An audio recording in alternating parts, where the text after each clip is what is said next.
Avec eux, c'est un peu le spectacle permanent. Eric et Ramzy présentent ce soir-là dans un grand cinéma parisien leur dernier film. Et devant leurs fans, ils partent dans un show improvisé. C'est comme ça dès qu'on est de province. C'est fou, hein. Vous produisez le même effet chacun de votre côté? Moi, chacun séparément. Ah, merci beaucoup. Bah, merci à vous. Oh, vous êtes adorable, vous êtes très belle aussi. Regarde, on dirait moi, en grand. Génial. J'en étais sûr. Ramzy, tu peux aller en prison pour ça. C'est pas vrai, je ne les ai encore pas touchés. Parfait. Elle a 19 ans, hein, je vous rappelle. Viens chez moi, Sénégal, viens chez moi. Nangaref. Entre eux, c'est la surenchère depuis 15 ans. Dakar, Dakar. Dakar, oui. Un ami d'enfance de Dakar. On vous aime bien. Oui, nous aussi, on vous aime bien à Dakar. Je t'invite, viens chez moi. Tu vois, invité en permanence. Et le mec a un loft à Dakar, laisse tomber. Ah non mais, on a un avion privé. Il nous file du poulet gratuit en permanence. On est des princes là-bas. À Dakar, lui, c'est le président. Dans Halal Police d'État, dont ils sont les auteurs, ils campent 2 policiers algériens caricaturaux venus enquêter à Paris sur des meurtres en série dans les épiceries de Barbès. Et ils jouent volontairement avec les clichés racistes les plus grossiers.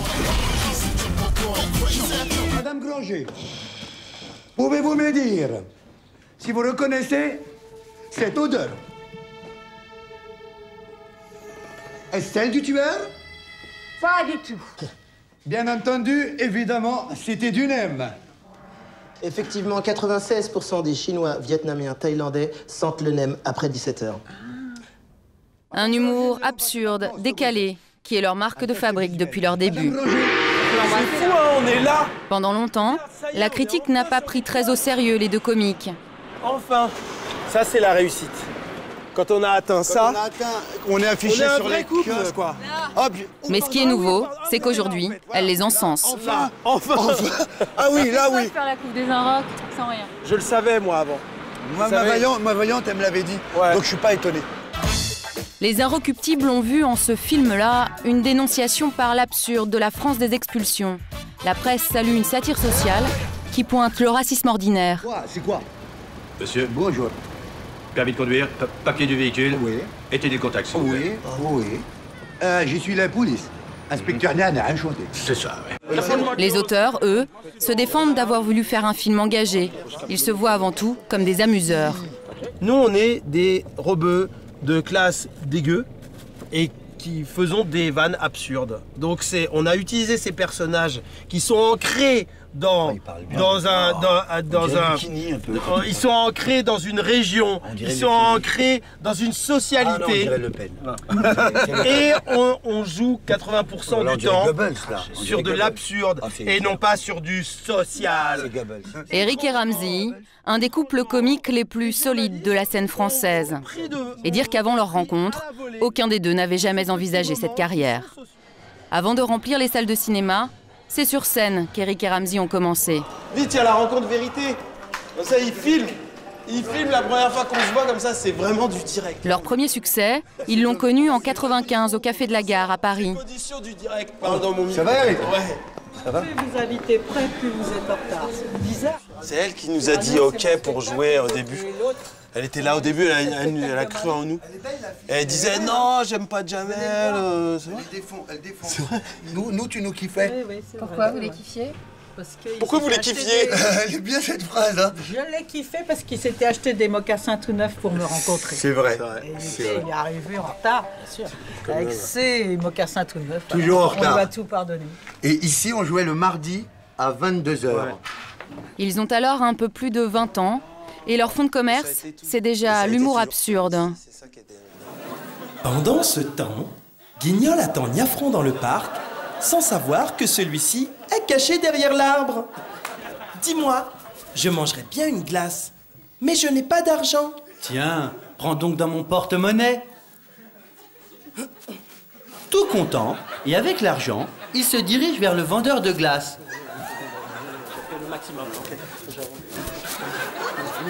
Merde.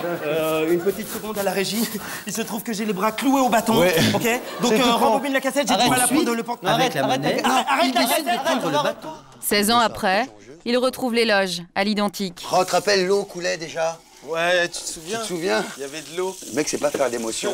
Oh, les pansements que j'utilisais. Oh, tu te souviens? Là, les fils. Mais non, c'est 2 secondes, c'est mes cheveux. Mais qu'est-ce qu'ils foutent là? Ils ont gardé. Ils ont gardé tes veuches. Lorsqu'ils se sont rencontrés il y a 17 ans, Eric avait encore des cheveux, un peu. C'était dans un bar, près des Halles, à Paris. À l'époque, les Arabes et les Noirs, ils rentraient pas en boîte du tout. C'est les années 20, ça. C'était les années 20. On avait des moustaches et des hautes formes. Les Arabes étaient mal vus, haute forme et survêtements. Ouais. Et du coup, on rentrait nulle part. Et il y avait un endroit avec Vénus, un gros bambou de noir qui était à la porte de là. Et lui arrivait de son côté, il le faisait marrer. Il disait, fais-moi rentrer, regarde, je suis marrant. Il le faisait rentrer. Blague. Et moi, pareil, je suis marrant. Et il a dit, vous êtes marrants tous les deux, faites des sketchs. Tiens, le voici. Oui, c'est Ramzy. Il va vous parler de ses problèmes. C'était le seul endroit où on pouvait sortir, donc évidemment... Parce que lui, il habitait à Versailles, Chatou, tout ça, la bourgeoisie. Ouais, la société. Et moi, la cité, le ghetto. Yo. Comment se rencontre-t-on? Ouais. Dans ce bar. C'est vraiment l'histoire de Pretty Woman, quoi. C'est vraiment... C'est moi la pute. pute. On va parler de ses problèmes. On va se perturber, parents divorcés. Avant de se rencontrer, ni l'un ni l'autre n'avaient jamais pensé à jouer la comédie. Ramzy, après une école de commerce, était vendeur et Eric, maîtrise de langue en poche, enchaînait les boulots alimentaires. L'un d'origine algérienne, l'autre métisse. Moi, ma mère est autrichienne et mon père guadeloupéen. C'est horrible ce mélange. Mais mon père, il est mort. Ah, la honte. La mort, le dessert. Il ne verra plus jamais. Papa, je voudrais te dire quelque chose. Non. Un peu Mais non, creuse. Le duo n'a jamais connu la galère. Tout s'est enchaîné presque naturellement. Peu de temps après le café de la gare, la télé, avec un programme court, Les mots, sur M6. Je joue contre Monica Céleste demain. Oh la vache. Où il réinvente le dictionnaire. Il est donc philatéliste. C'est vrai. Moi, direct après le boulot, je fais la tennis. Nous ne voyons pas d'autre explication. Puis H, une série depuis devenue culte. Et très vite le cinéma, avec La Tour Montparnasse infernale, premier long métrage, et tout de suite un succès, 2 millions d'entrées. Mais depuis leurs 3 derniers films, ils se fixent un autre objectif. C'est autre chose qui nous fait plaisir. C'est d'avoir des gens qui nous disent « Oh, c'est dément » ou qui nous disent « Oh, c'est horrible ». C'est scandaleux. C'est faire une réaction épidermique à ce qu'on fait, c'est génial. Il vise un humour plus corrosif, plus dérangeant, qui devrait s'exprimer dans un nouveau spectacle l'année prochaine. En attendant, ce couple sait que la recette de sa longévité passe aussi par une certaine indépendance. Regarde. En ce moment, chacun travaille de son côté. Dans un bistrot près de chez lui, Ramzy termine l'écriture d'un long métrage dont l'histoire doit rester secrète. Il travaille avec ce scénariste et ils ont une méthode très artisanale. L'histoire elle est dans tous ces cahiers là, parce que on a écrit à la main d'abord. On dirait un jeu d'enfant, mais faire rire pendant tout un film d'1h30, c'est un tour de force. Je te jure, c'est chiant là. Là, cette partie-là, je te jure, c'est ce que j'appelle, moi, ça, c'est du travail. Dans tout ce métier-là, c'est cette partie-là qui est du travail. Après, tourner, c'est mortel, on a les costumes, on a les trucs. C'est super après, c'est super. Mais ça, on comprend rien. À quelques kilomètres de là, Eric aussi planche de son côté. Avant de faire rire le public, il y a décidément beaucoup de labeur. Et paradoxalement, c'est souvent très austère. Il passe en ce moment ses journées dans un banc de montage à finaliser une série télé. Et ça mettait tout le monde mal à l'aise parce qu'il y avait son mari qui était dans la pièce à côté. Tu lui poses une question en fait, donc on s'attend à une... les prises pas cerclées quoi. Ouais. Et surtout celle de la portière, moi je pense. Mais c'est dur de faire le foufou là, hein, quand on passe 8 heures dans un bureau comme ça, enfermé sans fenêtre. Ah alors, on va monter cette séquence. À travers l'histoire d'un cinéaste raté, sa fiction est une parodie du milieu du cinéma et des médias. Éric a tout écrit et réalisé. Donc film d'auteur dans ma tête.